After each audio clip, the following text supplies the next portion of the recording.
ಒಂದು ನಿಮಿಷನೇ ನೀವು ನೋಡಿ, ನಮ್ಮ ಪಕ್ಷ ಪರವಾಗಿ ಯಾರು ಮಾತಾಡಬೇಕೋ ಎಲ್ಲರೂ ಮಾತಾಡಿದ್ರಣ್ಣ. ಅಮಿತ್ ಶಾ ಜಿ ಸಾಹೇಬ್ರವರು ಭಾಳ ಕ್ಲಿಯರಾಗಿ ಭಾಳ ಸ್ಪಷ್ಟವಾಗಿ ಮಾತಾಡಿದರು.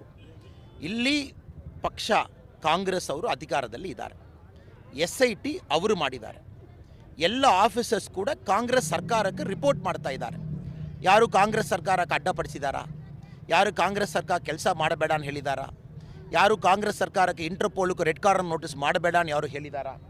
ಯಾರು SIT ಕೆಲಸ ಮಾಡಬಾರ್ದನ್ನು ಯಾರು ಹೇಳಿದಾರಾ? ಯಾರು ಹೇಳಿಲ್ಲ. ಅದೇ ನಮ್ಮ ಅಮಿತ್ ಶಾ ಜಿ ಸಾಹೇಬರು ಹೇಳಿದರು. ಇಲ್ಲಿ ಕಾಂಗ್ರೆಸ್ ಅವರು ಮಾಡಿ ತೋರಿಸಲಿ, ನಿಜವಾಗಿ ಅವರು ಆ್ಯಕ್ಷನ್ ತಗೊಳ್ಬೇಕು, ಎವಿಡೆನ್ಸ್ ಇದೆ, ಪ್ರೂಫ್ ಇದೆ, ಕಾಂಗ್ರೆಸ್ ಅವರು ಮಾಡಬೇಕು. ನಾವಿಲ್ಲಿ ಅಧಿಕಾರದಲ್ಲಿ ಎಲ್ಲಿ ಇಲ್ಲ. ಮೋದಿ ಅವರು ಮಾತಾಡ್ತಿಲ್ಲ ಅಂತ ರಾಹುಲ್ ಗಾಂಧಿ ಅವರು ಅಣ್ಣ ಕರೆಕ್ಟ್ ಅಣ್ಣ, ಒಂದು ನಿಮಿಷ ನೀವು ಅರ್ಥ ಮಾಡಿಕೊಳ್ಬೇಕು. ನಮ್ಮ ಪಕ್ಷ ಪರವಾಗಿ ಅಫಿಷಿಯಲಿ ಏನು ಹೇಳಬೇಕೋ ನಾವು ಹೇಳಿದ್ದೀವಿ. ಇವರು ಏನು ಆ್ಯಕ್ಷನ್ ತಗೊಳ್ಬೇಕೋ ತಗೊಳ್ಳಿ ನಾವು ಹೇಳಿದ್ದೀವಿ. ಇವರು ಆ್ಯಕ್ಷನ್ ತಗೊಳ್ತಾರ ನೀವು ಹೇಳಬೇಕು. ಪ್ರಧಾನಮಂತ್ರಿಗೆ ಪತ್ರ ಬರಿತಾ ಇದ್ದಾರೆ, ಪತ್ರ ಪ್ರಧಾನಮಂತ್ರಿಗೆ ಬರಿಬೇಕು.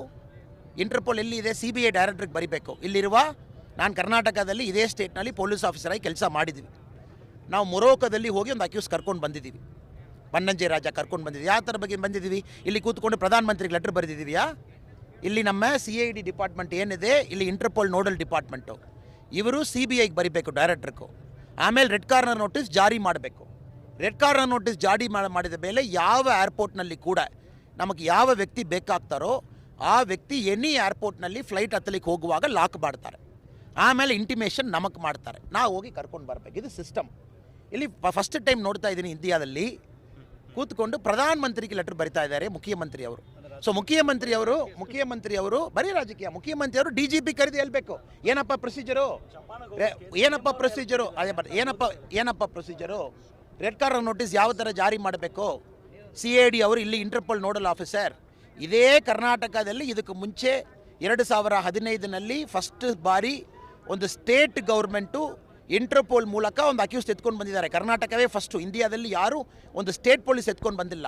ಅದು ಕರ್ನಾಟಕ ಹಿಸ್ಟ್ರಿ ಇದೆ. ಪ್ರತಾಪ್ ರೆಡ್ಡಿ ಸಾಹೇಬರೆಲ್ಲ ಇರುವಾಗ ಮಾಡಿಕೊಂಡು ಬಂದಿದ್ದಾರೆ. ಸೊ ಮುಖ್ಯಮಂತ್ರಿ ಅದು ಮಾಡಬೇಕು. ಅದು ಬಿಟ್ಬಿಟ್ಟು ಪಾಲಿಟಿಕ್ಸ್ ಮಾಡ್ತಾ ಇದ್ದಾರೆ. ಇಲ್ಲಿ ನಾನು ಪುನಃ ನಾನು ಹೇಳುವುದನ್ನು, ಇದು ಸಿಸ್ಟಮ್, ಇದು ಒಂದು process. Interpol international police agency, ಇಂಡಿಯಾದಲ್ಲಿ CBI ನೋಡಲ್ ಏಜೆನ್ಸಿ. ನಿಮಗೆ ಯಾವ ಅಕ್ಯೂಸ್ಡ್ ಬೇಕಾಗ್ತಾರೋ, ಯಾವ ಅಕ್ಯೂಸ್ಡ್ ತಕ್ಷಣ ನೀವು ಇಂಟರ್ನ್ಯಾಷನಲ್ ಲೆವೆಲ್ದಲ್ಲಿ ಅರೆಸ್ಟ್ ಮಾಡಬೇಕು ನಿಮಗೆ ತೀರ್ಮಾನ ಇದೆ, ಅದಕ್ಕೊಂದು ಪ್ರೊಸೀಜರ್ ಇದೆ. ಇದು ಬಗ್ಗೆ ಏನು ಕಾಂಗ್ರೆಸ್ ಮಾತಾಡಲ್ಲ, ಏನೇನೋ ಮಾತಾಡ್ತಾ ಇದ್ದಾರೆ. ಇಲ್ಲಿ ಅವರೇನು ತಿಳ್ಕೊಂಡಿದ್ದಾರೆ, ಅವ್ರು ಏನು ಬೇಕಾದ್ರೂ ಮಾತಾಡ್ತಾರೆ, ಜನ ನಂಬ್ತಾರೆ. ಅವರು ಆ್ಯಕ್ಷನ್ ಮಾಡಿ ತೋರಿಸಲಿ ಅಣ್ಣ. ಅವ್ರಿಗೆ ನಿಜವಾಗಿ ಕಂಪ್ಲೇಂಟ್ ಇದೆ, ಜನ ಕಂಪ್ಲೇಂಟ್ ಕೊಟ್ಟಿದ್ದಾರೆ, ನಾವು ಆ್ಯಕ್ಷನ್ ಮಾಡ್ತೀವಿ. SITಗೆ ಒಂದು ಆಫೀಸರ್, IPS ಆಫೀಸರ್ ಅಪಾಯಿಂಟ್ ಮಾಡಿದ್ದಾರೆ. ಯಾರಾவது ಆ್ಯಕ್ಷನ್ ತಗೊಳ್ಬೇಡ ಅಂತ ಯಾರು ಹೇಳಿದವಣ್ಣ? ಯಾರೂ ಹೇಳಿಲ್ಲ. ಅದು ಅಮಿತ್ ಶಾ ಜಿ ಭಾಳ ಕ್ಲಿಯರಾಗಿ ಹೇಳಿದರು, ಭಾಳ ಸ್ಪಷ್ಟವಾಗಿ ಹೇಳಿದರು.